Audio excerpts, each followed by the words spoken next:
Good governance merupakan suatu konsep yang mengacu pada proses pencapaian keputusan dan pelaksanaannya yang dapat dipertanggungjawabkan secara bersama sebagai konsensus yang ingin dicapai bagi pemerintah, warga negara, dan non-pemerintah dalam penyelenggaraan pemerintahan di suatu negara. Sebagai contoh belum diterapkannya good governance, yakni pelayanan yang belum menggunakan mesin antrian, sehingga membuat pelayanan tidak tersistematis dan dapat mengurangi efisiensi dan kepuasan pengguna layanan. Perbaikan atas pelayanan tersebut dapat dilakukan dengan menyediakan mesin antrian, sehingga dapat meningkatkan efektivitas dan produktivitas kerja dan dapat menghasilkan pelayanan yang memuaskan.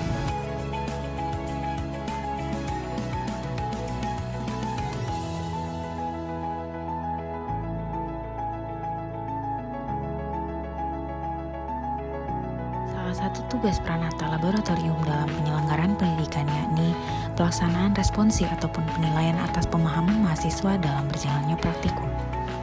Prosedur ujian konvensional akan kurang efektif dan bisa menimbulkan kesalahan penilaian akibat tulisan yang tidak terbaca dan membutuhkan waktu tambahan untuk menginput nilai. Untuk mengatasinya, maka diperlukan pemanfaatan aplikasi seperti Quizzes yang menjadi salah satu upaya untuk mengakomodir permasalahan media evaluasi pelaksanaan praktikum, sehingga evaluasi akan lebih efektif dan efisien. Manfaat lainnya, yakni nilai akan mudah untuk diolah dan akan transparan untuk mahasiswa. Transformasi pelayanan yang selanjutnya ditunjukkan oleh layanan publik milik pemerintah, yakni BPJS Kesehatan. Demi meningkatkan layanan dan kepuasan peserta JKN KIS, BPJS Kesehatan melakukan terobosan dan inovasi baru. Salah satunya adalah menghadirkan pelayanan administrasi melalui WhatsApp yang dinamakan dengan Pandawa. Melalui Pandawa, peserta bisa mendapatkan berbagai pelayanan tanpa harus melakukan antri di kantor cabang BPJS. Peserta akan terhubung dengan admin yang ada di kantor cabang dan peserta dapat mengurus administrasi JKN KIS hanya dengan chat melalui WhatsApp.